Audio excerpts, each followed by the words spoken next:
YouTube এরপরে social media electronic মিডিয়াতে ঢুকলে দেখা যায় নিউজও ঢুকলে খালি দুবাই দুবাই দুবাই দুবাই শহর বিশ্বের মধ্যে এখন সবচেয়ে সুন্দর শহর। আমি দুবাই গেছি, নিজের চোখকে দেখছি। দুবাই যে কি নাই এটা কল্পনা করতে পারি, সব আছে এই জায়গাতে। কাম কু কাম, দিনের কাম, রাত্রের কাম, যা হইবা দুবাই হয়। হ্যাঁ, বিশ্বাস না? টেকা আছে তো আকামের জায়গা আছে দুবাই। বিশ্বের বিভিন্ন দেশ থেকে যত আকাম কুকাম করুন না লোক আছে, ইডিয়া মেলা জমায় দুবাই। কথা না, এরার মিলন মেলা হইল দুবাই। অথচ আরব কান্ট্রি, অথচ এরা গুনাহে এমন ভাবে লিপ্ত হইছে যে ইউরোপ কান্ট্রি গুলো ছাড়াইয়া গেছে। অশ্লীলতার বেহায়াপনা আপনি কল্পনা করতে পারবেন ওই দেশে গেলে পরে, যে এটা আরব দেশ, আপনার এটা মাথায় ধরত না। ধরছিনি আল্লাহ ধরে লিছে জনমের ধরা ধরছে। এমন বন্যা দিছে, এখন দেখা যায় বিশ্ব রোড দিয়া দিয়া ওই আপনার প্রাইভেট কার গুলো নৌকার মতো বাসা যাইতেছে। নৌকা ওইভাবে বাসে না, হাই রোড গুলা নদী হয়ে গেছে। বড় বড় বিল্ডিং গুলা একেবারে দশায় লাইতেছে। এমনকি বিমানবন্দর কত উঁচা। দুবাই বিমানবন্দর অনেক সুন্দর, এখানে আমরা অনেকক্ষণ সময় বসা ছিলাম। এটার যে সুন্দর গুলা করছে, এটা আমরা বাংলাদেশে এটা কল্পনা করতে তো না আগামী আরো 50 বছরের ভিতরে। এত উন্নত মানের একটা বিমানবন্দর, এটা ইমিগ্রেশন পর্যন্ত পানি ঢুকে গেছে। যখন একটা বিমানবন্দর কতটুকু উঁচা থাকে, কথা কই না, এটা কি নিচে থাকে?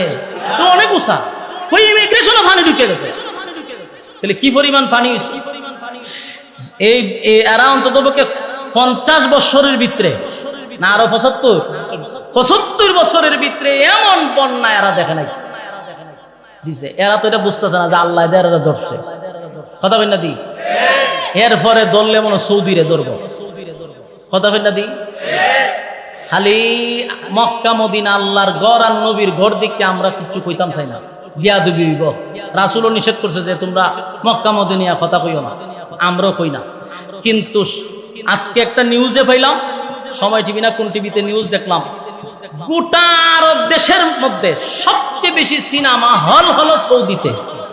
নাউজুবিল্লাহ বাড়ি গিয়ে করবেন। আমরা যাদেরকে মডেল মনে করি, এরার দেশে সবচেয়ে বেশি সিনেমা হল। বুঝুন কি পরিমাণ আকাম হইতেছে সৌদিতে। 2030 সালে তাদের টার্গেট হলো ইউরোপকে পিছনে ফেলানো। এই সৌদির বাদশার টার্গেট। আমি ওই জায়গাতে দাঁড়ায় দেখেছি যেখানে 200 তলা ভবন। দুবাইয়ে কত তালা করছে? 100 কত তালা জানে? ওই দুবাইয়ের বিল্ডিং এটা ইডারে ক্রস করবে সৌদির জেদ্দা শহরে যে বিল্ডিং করতেছে 200 তালার উপরে। আগামী 30 সালের ভিতরে ইউরোপ কান্ট্রি ফেল, সৌদি ইতিহাস করবে। গুনার মেলা জমাইতেছে, গুনার মেলা। আল্লাহ ধরেনি? হে কথা কই না, ধরে লাইছে। দুবাইরে ধরছে, জনমের ধরা ধরছে। সাবধান হওয়া দরকার।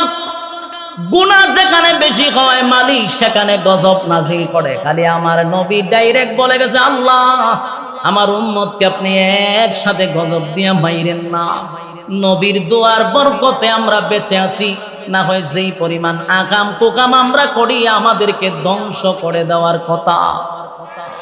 খালি নবীর কারণে, নবীর দোয়ার বরকতে আল্লাহ রাব্বুল আলামিন আমাদেরকে বাঁচায়া রাখছে। না হয় আমরা কিন্তু বর্বরের যুগের চেয়ে বেশি গুনাহ করি। কথা কই না?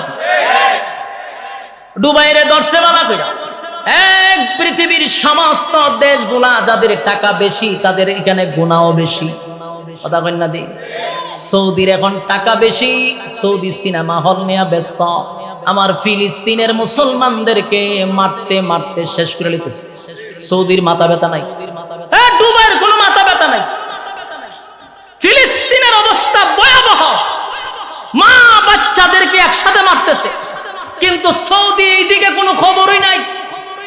ফিলিস্তিনের মানুষ তাকায় তাকায় বিমান কোন সময় আসবে আর বড় বড় দিয়ে তাদের জন্য ত্রাণ পাঠাবে। আর সৌদির এরা নারী লইয়া এখন আছে ব্যস্ত। নারী আর গাড়ি নিয়ে তারা ব্যস্ত। গোটা পৃথিবীর সব যুদ্ধ বন্ধ হয়ে যেত যদি সৌদি খালি একটু দাঁড়াইতো। তেল বন্ধ করে দিলে আমেরিকার বাপেরও সাহস নাই যুদ্ধ করত। এরা তামসা দেখতেছে, তো ধরবে, আল্লাহ ধরবে, নিশ্চিত ধরবে। কথা মানে ধরবো নি? আল্লাহ বলেন জিবরাইল আমি তো গজব দিব না, ফুরমানের উপরে গজব দিব, কিন্তু নিনুয়া নামক শহরের মানুষগুলা তো কালেমা পড়ে ঈমান আনছে, আমি ঈমানদারের উপরে কেমনে রে এখন গজব দেই? আল্লাহ বলেন জিবরাইল রে গজব উঠায় নে, ওই মানুষগুলো আমি আল্লাহর উপরে ঈমান আনছে। সাথে সাথে আওয়াজ বন্ধ হয়ে গেছে, বিকট আওয়াজগুলি বন্ধ হয়ে গেল, আকাশের রং পরিবর্তন হয়ে গেল। মানুষগুলি তাকায়া দেখে আকাশের রং পরিবর্তন, বিকট আওয়াজ কমে গেছে। এরাও বুঝতে পারছে আমাদের কালেমা মালিক গ্রহণ করছে। গজব দিছেন আল্লাহ, উড়াই নিছে। নিনুয়া নামক শহরের একজন লোক রাস্তা দিয়া যাচ্ছিল, হঠাৎ করে ইউনুস নবীর সঙ্গে সাক্ষাৎ হয়ে গেছে। ইউনুস নবীরে কয় আপনি তো ইউনুস? বলে হ। বলে আপনারা ঘোষণা দিয়ে আসছিলেন নিনুয়া নামক শহরে গজব আসবে, গজব আসবে, তারিখ দিয়ে আসছেন, দিন তারিখ ঠিক করছেন, আমি তো এই শহর থেকে আসলাম, কই গজব তো আইল না, মানুষ তো ধ্বংস হইল না। ইউনুস নবী পড়ছে মহা মুসিবতে, টেনশনে ফিরেছে যে ঘটনা কি কয়, কিন্তু এই লোক বড় মারাত্মক, হে তো কইতো আসিন বলে এরা ঈমান আনছে না, এই কথা কয় না। এ কয় আমরা যে কইছিলেন গজব আইব, কো আমি যাইছি শহর থেকে, হুদুদি কে রিতা কম মানুষের ভয় দেখা কিতারে বউ অবাল বাল আমার এলাকায় কেন কিচ্ছু হইতাছে। সম্মানিত শুধু ওই লোকে গিয়া কয় কি হয়, আপনি যে হুদুদি মানুষ একটা ভয় দেখাইলেন, মানুষটা আতঙ্কে ফালাই আছেন যে গজব আইব, আমি তো আইলাম, কই গজব টজব নাই। ইউনুস নবী কই সব বনা, সব বনা, দিন তারিখ ঠিক হইল, আল্লাহ নিজে ওহি পাঠায় আমারে কইল গজব আইব, ধ্বংস করব। হে কি কর গজব আইছে না কোনা? ইউনুস নবী কই সব বনা, যদি গজব না আয়া থাকে আর আমি যদি ওখানে এই শহরে গিয়ে ঢুকি, তাই যে খারাপের খারাপ, এমনি আমারে কি পরিমাণ মার মারছে, এমনি আমারে লাঞ্ছিত অপমানিত করছে, এখন দিন তারিখ ঠিক করে দে আমি আইলাম, এখন যে গজব আইছে না, এটা তো আমার মাইরি লিব, জানা মারলি গেলে কবে যে আপনি গজব আইছেন, আপনার ভয় দেখাইলেন কেরে, আমার একবারে জীবন তো মেরে লিবে না, এইখানে যেমন যেত উনি সিদ্ধান্ত নিয়েছে যেন সব বনাস, ইটা যে খারাপের খারাপ মাইরি লিব আমার, উনি যাইতো না, সিদ্ধান্ত নিয়েছে। এখন করতাম কি, আমি যা এই দেশও ছেড়ে দেব, এই জাতির সাথে আমি আর বসবাসই করতাম। আল্লাহ কইল ধ্বংস করবো, ধ্বংস করছে না, হন গেলে তোমার মারবো। উনি উনার স্ত্রী আর 2 ছেলে লইয়া সিদ্ধান্ত নিছে দেশ ছাইরা ভিন্ন দেশে চলে যাবে। বলুন তো দেখি, আল্লাহ হুকুম দিছে না নিজে সিদ্ধান্ত নিছে? নিজে সিদ্ধান্ত নিছে।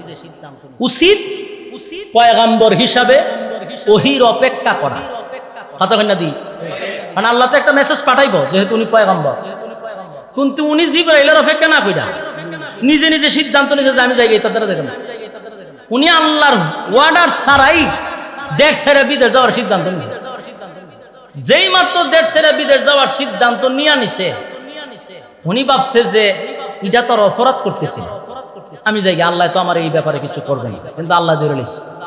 বলুন আল্লাহ কি করছে? দইরা লাইছে।